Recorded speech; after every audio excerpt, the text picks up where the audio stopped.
Greetings, pilgrims, and welcome to another episode of the Polygon Pilgrimage. And today I have here to present to you the first iteration of our Smart Tile Kit. Now, what this is the idea is that we have a singular tile, and this works for tile-based games, obviously. And we have this tile in the world, and we want to make sure that we can use one tile and quickly build a level. So the idea is we take our tile here, and I'm going to make a duplicate of it. And then as I rotate it, it is live looking at the rotation, and once I pass a certain threshold, it becomes a wall. So now I can quickly place this wall and move on with my level building. Now, when it comes to a point that, okay, I also need a ceiling piece, if I continue to rotate this and it passes a second threshold, right there, it becomes a ceiling piece. So now each of these tiles work consistently with both directions. So if I take this here and I'm going to make a duplicate this direction and rotate it towards us, that works as well. And we can also take the tiles here and let's make a duplicate and rotate at the same time in the other axis along the Y here. And if I move those out of the way, you'll see that those have worked as well. The tops being here and the bottoms meeting up with the floor. So we have an entire room here that can be very quickly generated using only one essential piece, and then it's duplicated and rotated, and these are the different shapes that it turns into. So it's a little bit of logic behind this, so let's jump into how we create this. So drop out of presentation mode here, and we have one object here in our blueprints, which is sk_foundation, and the sk is for the smart kit, and then this is the foundational object, because this is our floors, walls, and ceilings built from the same piece over and over again. So now let's jump over to the blueprint. You'll see here all it is under our scene, we have a mesh, which is this guy here. And we have two variables. These are the important parts.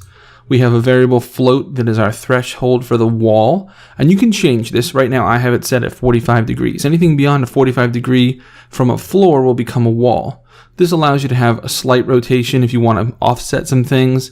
But then beyond a certain reasonable value, we become a wall.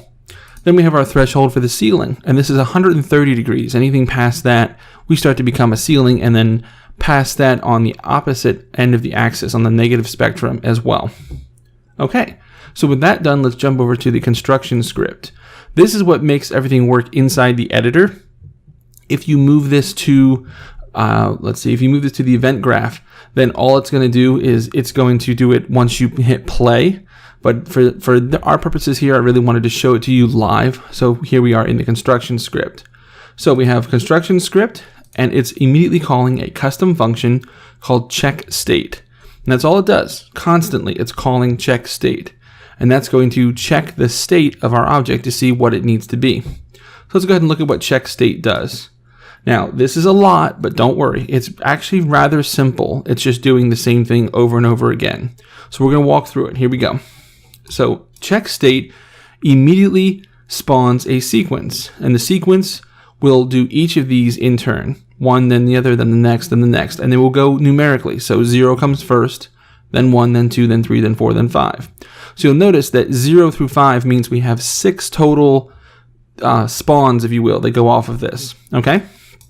And each one is going to be doing some evaluations. All right? But let's talk about what they're going to use, and then we'll go through each one. So down here, we're going to take the model itself. We're going to get its world rotation. Then I'm going to break that vector. That rotation is a 3 vector. I'm going to break it into the individual X, Y, and Z. Here you see we have roll, pitch, and yaw. And you'll notice we're not using yaw at all. And because of that, we can take our walls here. And if I do a duplicate, let me move a little bit. There we go.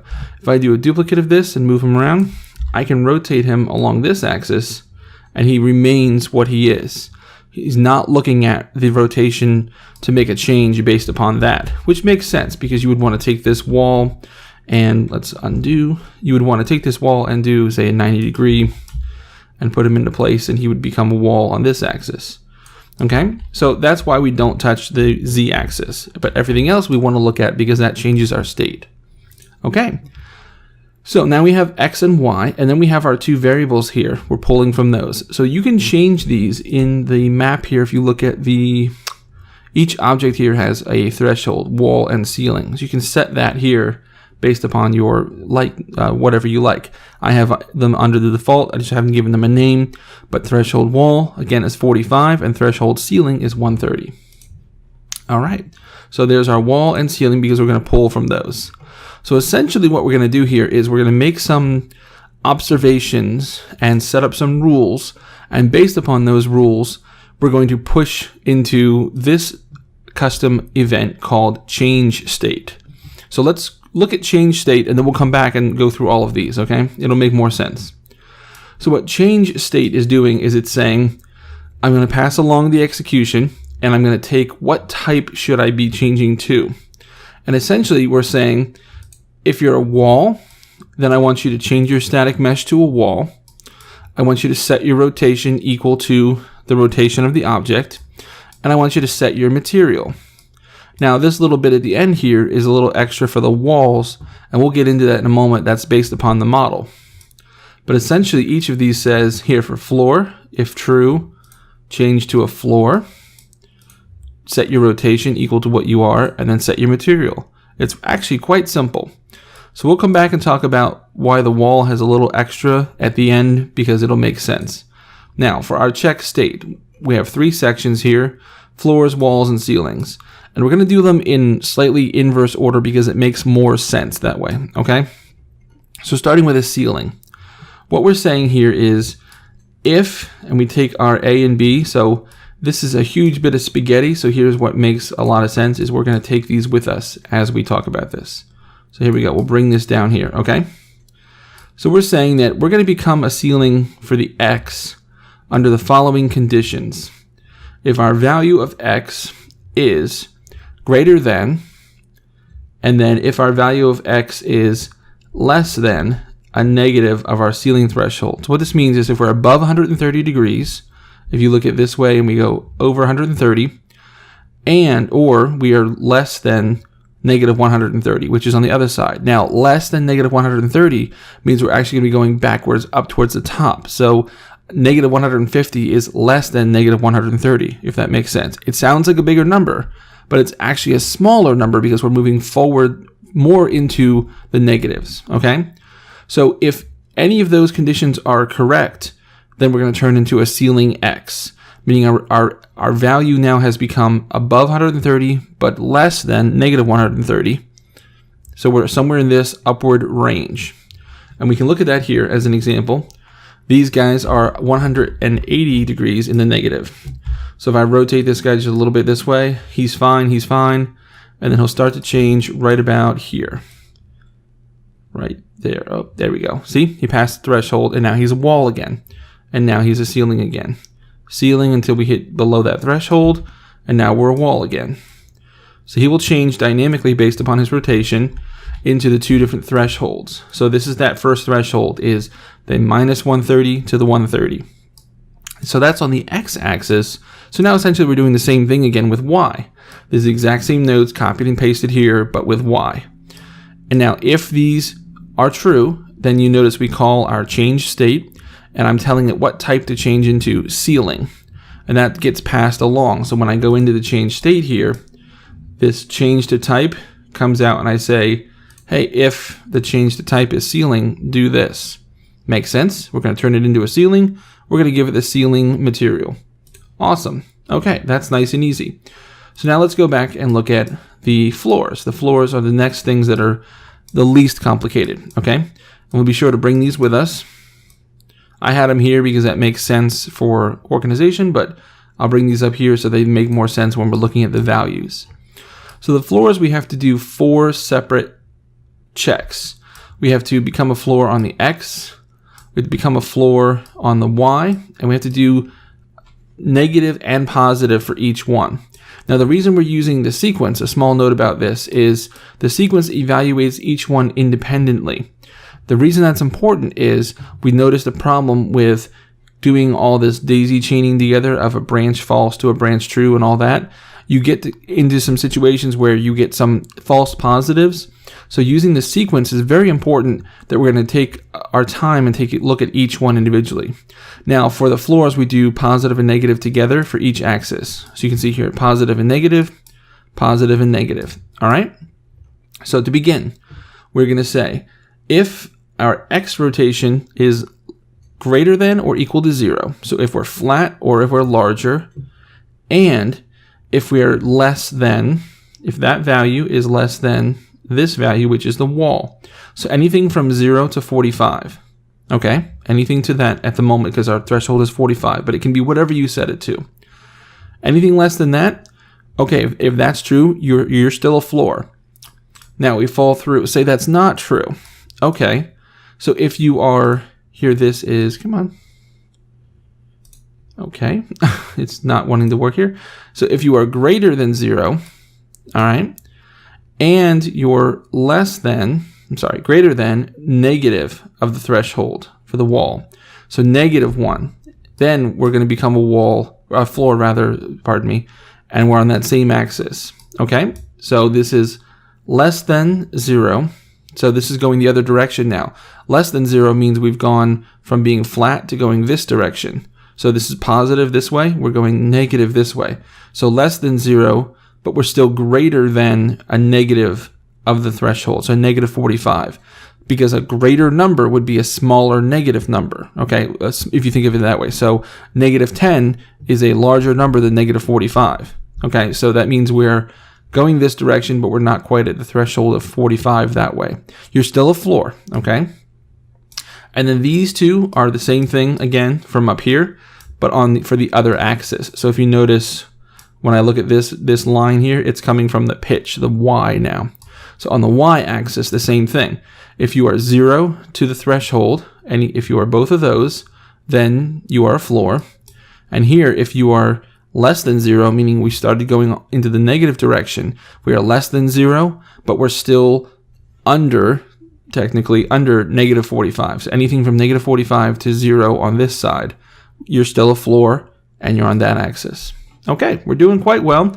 Almost there. Let's take these down here, and let's start talking about the walls.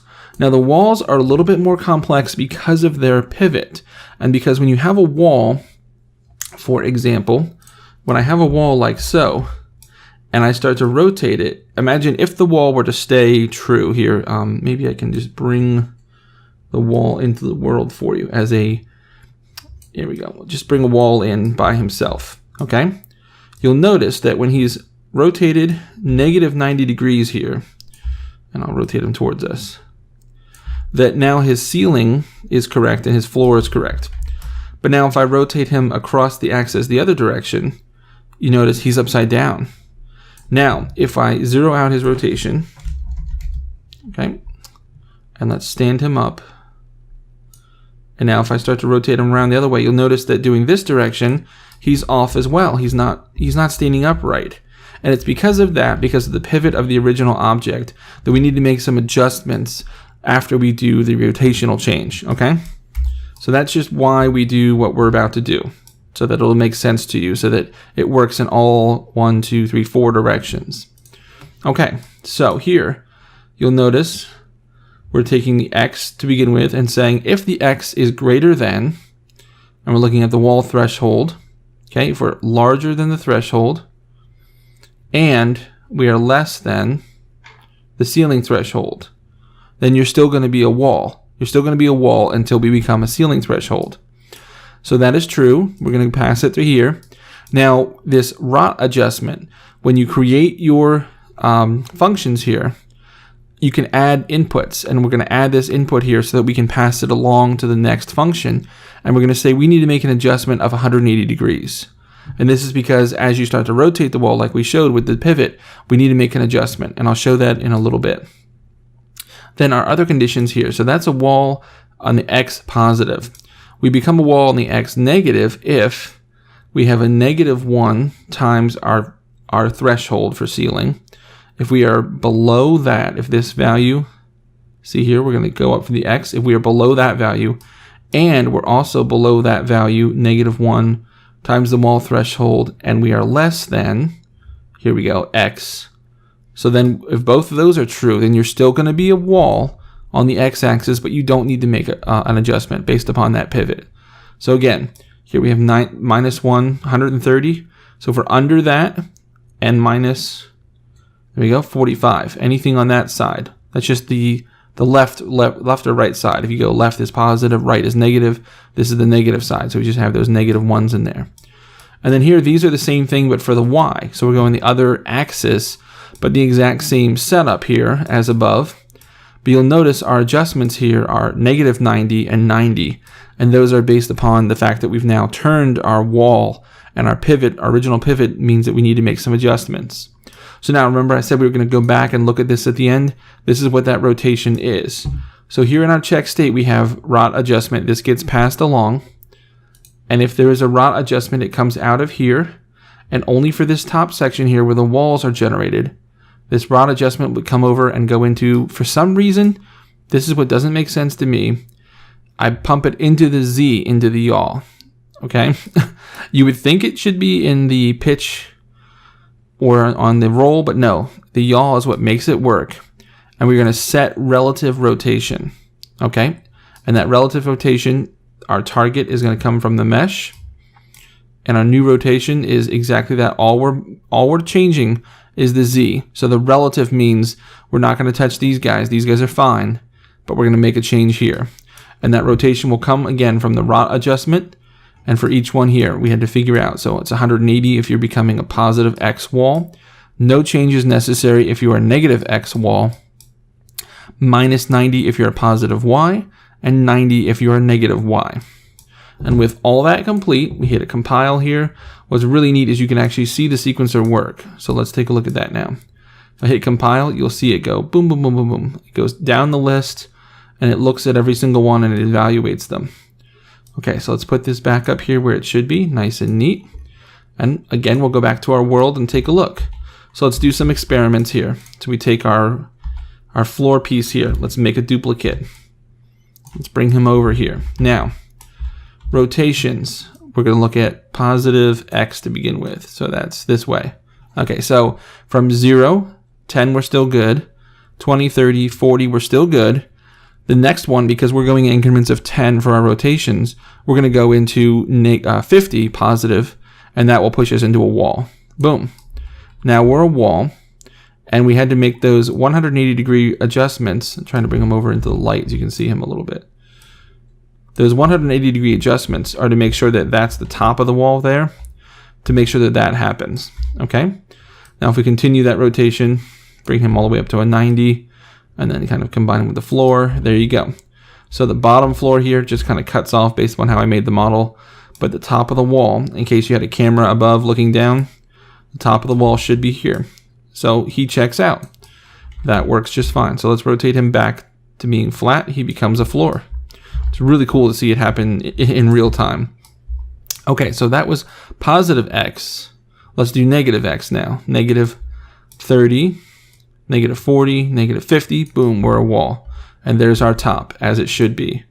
Okay, let's go back down. And now we'll do Y as well. So let's do Y. 30, 40, boom, we're a wall. And our ceiling is there. And we'll go down again. Pardon me, one more time. 10, 20, 30, 40, 50, boom, we're a wall.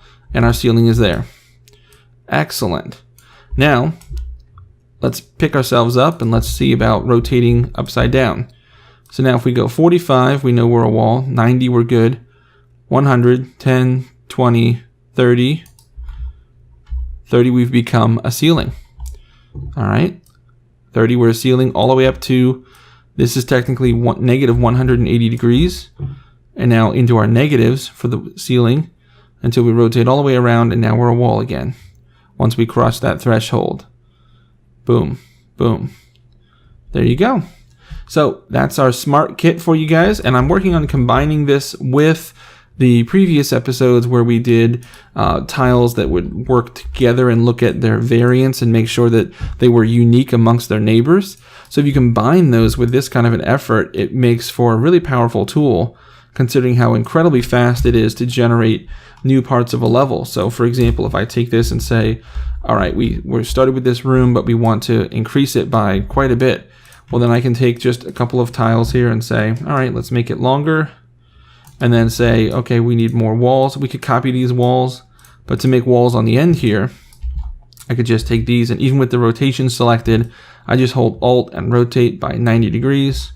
And there you go. You have some walls on the end that are properly rotated, that are ready to go with your level, and everything is in place, and they dynamically change based upon how they're placed in the world.